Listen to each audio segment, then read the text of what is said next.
Warahmatullahi wabarakatuh. Waalaikumsalam warahmatullahi wabarakatuh. Saudara-saudara sekalian, juga saudara seperjuangan setanah air, kami dari Forum FKP3, Forum Komunikasi Purnawirawan untuk Persatuan dan Pembaharuan, terdiri dari ratusan orang, tetapi perwira tingginya kurang lebih hampir 200 orang. Pada hari ini kita konsolidasi di rumah kediaman saya, lebih tepat lagi di Museum Bang Yos, untuk menyikapi situasi dan perkembangan terakhir di tanah air, khususnya pasca pemilu tanggal 14 Februari 2024. Nah, apa yang kita hasilkan pada konsolidasi ini nanti akan dibacakan oleh Jenderal Purnawirawan Fahru Rozi, mantan Menteri Agama. Saya persilakan. Pernyataan FKP3 Forum Komunikasi Purnawirawan TNI Polri untuk Perubahan dan Persatuan dalam menyikapi Pemilu Presiden 14 Februari 2024. Assalamualaikum warahmatullahi wabarakatuh. Salam sejahtera untuk kita semua.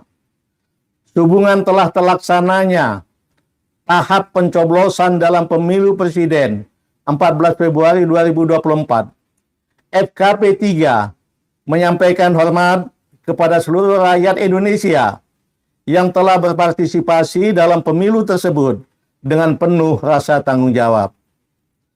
Kami sampaikan juga hormat kepada jajaran pemerintah pusat, pemerintah daerah, KPU, Bawaslu, dan seluruh aparat keamanan yang telah melaksanakan tugasnya dalam pelanggaran pemilu presiden di seluruh wilayah Indonesia dan di perwakilan luar negeri dengan beberapa catatan yang sangat perlu menjadi perhatian.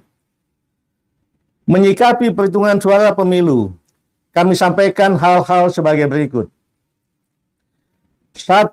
Kami akan menerima hasil perhitungan suara yang nyata atau real count yang diperoleh dari pemilu yang jujur dan adil. Kedua, kami yang bercita-cita menjadikan pemilu 2024 antara lain sebagai momen memulai zero corruption, penegakan hukum tanpa pilih bulu, membangun sistem pengawasan kinerja pemerintah dengan mengefektifkan fungsi pengawasan DPR dan seluruh komponen rakyat yang kritis, memberi beberapa catatan sangat buruk terhadap pelaksanaan pemilu presiden 2024 sebagai berikut. Pertama, presiden yang nyata-nyata bersikap cawe-cawe terhadap pelanggaran pemilu 2024 dengan mengerahkan aparat pemerintah mendukung pemenangan paslon 02 sangat menodai demokrasi di Indonesia. Kedua, pemunculan nama Gibran Rakabuming Raka sebagai calon wakil presiden 02 yang dilakukan melalui rekayasa hukum yang sangat memalukan dan langsung disambut oleh KPU tanpa lebih dahulu menunggu revisi peraturan KPU telah nyata-nyata telah mengkhianati konstitusi. Ketiga, penggunaan hukum sebagai instrumen politik untuk menyandera tokoh-tokoh politik agar mendukung paslon 02 selain merusak upaya pemberantasan korupsi juga merusak sistem hukum dan politik Indonesia. Keempat, kecurangan oleh petugas-petugas KPU dan jajarannya, serta pendukung paslon tertentu yang dilakukan secara terstruktur, masif, dan sistematis, telah sungguh-sungguh mengkhianati demokrasi dan konstitusi, serta membahayakan eksistensi dan keutuhan Negara Kesatuan Republik Indonesia. Berdasarkan hal-hal tersebut di atas, kami bersikap sebagai berikut. 1. Memprotes keras deklarasi pemenangan 02 yang dilakukan berdasarkan quick count yang bukan merupakan hasil resmi pemilu. Kedua, mendesak kepada yang berwenang untuk mendiskualifikasi Prabowo Gibran sebagai paslon 02 pada Pilpres 2024. Kemudian untuk menjadi pelajaran bagi semua pejabat negara, kami mendesak Presiden Joko Widodo dan semua pejabat yang telah merusak demokrasi dan hukum Indonesia secepatnya mundur atau dimajulkan. Semoga Allah Subhanahu wa taala, Tuhan yang Maha Esa, meridhoi niat baik kita bersama untuk membangun Indonesia sesuai cita-cita yang tercantum di dalam pembukaan Undang-Undang Dasar tahun 45. Assalamualaikum warahmatullahi wabarakatuh. Jakarta, Museum Bang Yos, tanggal 17 Februari 2014. Terima kasih. Bisa mengajukan pertanyaan sedikit Pak Jenderal. Ya, silakan. Yang hadir siapa aja dalam rapat ini? Sebetulnya anggota FKP 3 ini ada lebih kurang, jenderalnya ada lebih kurang 200 orang. Tapi pada kesempatan ini hadir 40 dari bermacam-macam kesatuan asal. Iya. Umumnya dari dari TNI Angkatan Darat, TNI AL, TNI AU dan kepolisian. Alhamdulillah 40-an orang itu ada di sini pada saat ini. Rapatnya dimulai dari jam berapa tadi sampai menghasilkan kesimpulan ini? Mungkin Pak Jos Ya, bisa. bisa. Kita mulai jam 10 ya. Ya seperti biasa, alhamdulillah mantan-mantan militer jadi bisa tepat waktu dari datang. Terus kita break untuk sholat zuhur sama makan siang. Terus kita lanjutkan lagi sampai jam sekarang ini jam berapa ini? Jam 16. 15. Jadi kira-kira 6 jam lah kita berdiskusi. Kita juga mencari narasumber yang kompeten gitu sehingga deklarasi itu hasilnya seperti ini telah kita rumuskan. Bang Yos, ada dua atau mungkin Pak Jenderal Farologi ada dua poin yang sangat strong, yaitu diskualifikasi terhadap Prabowo Gibran, dan yang kedua adalah atau mundur atau dimaksudkan Presiden Jokowi. Ya. Dasar berpikirnya gimana? Ya, sebagaimana yang tadi kami sampaikan, cawe-cawe Bapak Jokowi ini sudah menyalahi konstitusi dan sangat berbahaya bagi bangsa ini ke depan. Oleh sebab itu, harus kita minta beliau mundur atau kalau tidak dimajulkan. Karena kalau tidak, ini akan menjadi suatu presiden yang sangat tidak baik buat bangsa ini ke depan. Itu yang utamanya. Soal diskualifikasi. Diskualifikasi paslon 02, kita lihat sengaja bahwa beliau ini selain telah di kecurangan banyak, beliau berdua ini pasangan ini sangat menikmati dari kecurangan itu dan melakukan selebrasi kemenangan berdasarkan quick count, dan itu sangat merusak pemikiran penalaran dari rakyat banyak, seolah-olah itu sebagai sebuah hal yang resmi formal. Padahal itu hanya berupa quick count. Tapi kalau bisa kenan mungkin ada salah satu teman juga yang mendampingi saya, Irjen Polisi Anas Yusuf, untuk bisa memberi tambahan sedikit. Terima kasih. Ininya dikasih ke Pak Anas. Nah, satu. Nah, yang satu lagi. Cukup ya? Satu lagi. Oh, satu lagi. Nah. Maaf. Oke. Ya. Mungkin dari saya bahwa kita tahu tentang tadi kenapa harus didiskualifikasi. Kita tahu dari berbagai fakta dan banyak sekali juga yang memviralkan tentang kecurangan-kecurangan. Tentunya ini juga merupakan argumentasi kita untuk bisa diskualifikasi. Termasuk pendaftaran pada saat Capres dan Cawapres 02 mendaftarkan, padahal waktu itu belum diputuskan tentang PKPU umur yang menjadi syarat menjadi wakil calon presiden. Mungkin salah satu itu.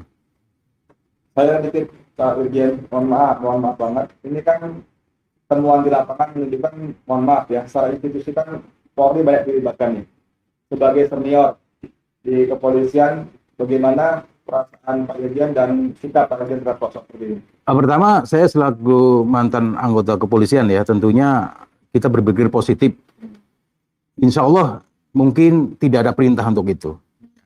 Insya Allah, dan kita berpikir positif. Ya, tapi di lapangan mungkin terjadi itu, ya bisa saja mungkin ada hal-hal yang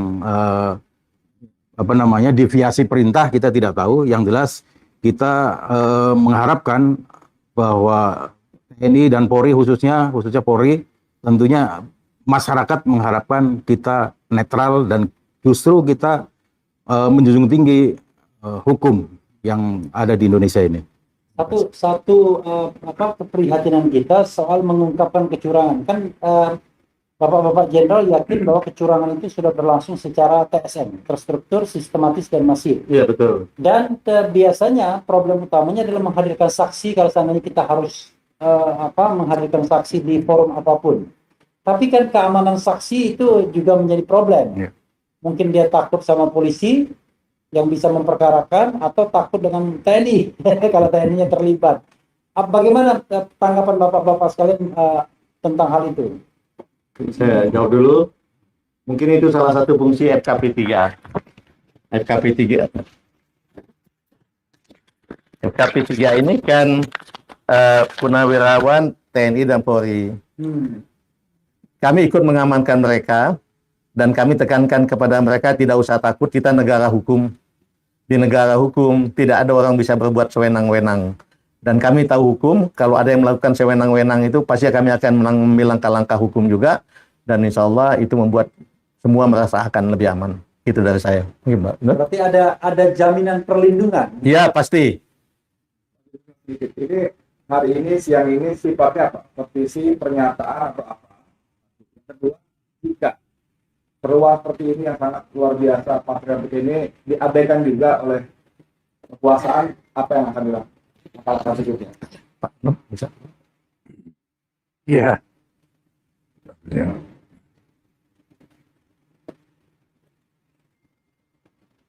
Tentu, seperti Pak Farul katakan, ini negara hukum.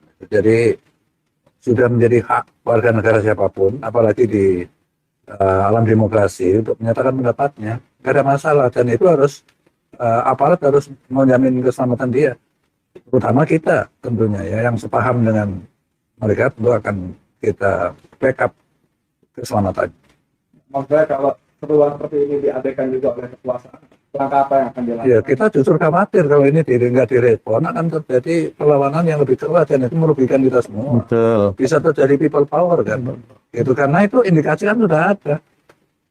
Saya ngalami tahun 98, itu hanya mahasiswa saja. Sekarang mahasiswa dengan para guru besarnya sudah kompak semua, dan itu di banyak universitas. Itu kan indikasi yang kita baca bahwa ini kerawanan gitu. Karena itu kalau ada komplain dan diutarakan juga sesuai norma hukum yang berlaku, ya harus direspon, itu wajib hukumnya. Oke, cukup. Ya. Terima kasih. Bapak-bapak semuanya. Terima kasih. Sama-sama. Wassalamualaikum warahmatullahi wabarakatuh. Waalaikumsalam warahmatullahi wabarakatuh.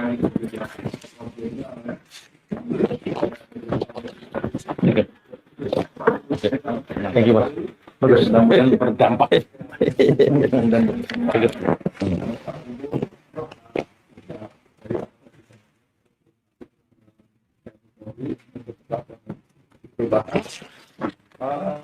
Mudah-mudahan dari kekuasaan kekuasaan seperti Pak Sugeng katakan, jika diabaikan juga maka dikhawatirkan hal yang lebih buruk, kemarahan akan meningkat dan akan mencari tawaran dari itu. Saya dimulai tingkat keren sekali lagi. Waalaikumsalam warahmatullahi wabarakatuh. Karena saya mendahulukan Edi Mulyadi, maka penutupnya terakhir saya. Ya, saudara sekalian, tadi press conference dari FKP 3 ya, Forum Komunikasi Purnawirawan TNI Polri untuk Perubahan dan Persatuan. Ada ratusan perwira tinggi yang bergabung, dan 40 diantaranya berpangkat jenderal, baik bintang 1, bintang 2, sampai bintang 4. Bintang 7 nggak ada bintang 7. Sebagian dan sebagian memang sudah pulang karena rapat dimulai pukul 10 dan alhamdulillah sudah menyampaikan satu pernyataan pers statement dan ini di tempat kediaman Bang Yos.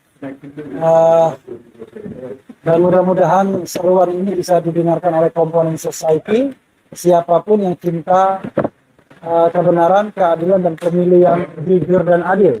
Karena kita menginginkan agar hasil itu adalah yang sebaik-baiknya, yang sejujur-jujurnya, terlepas siapapun yang akan dinyatakan sebagai pemenang.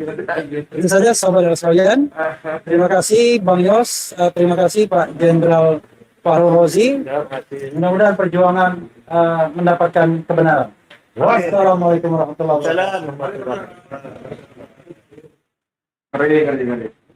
Dewi, mudah-mudahan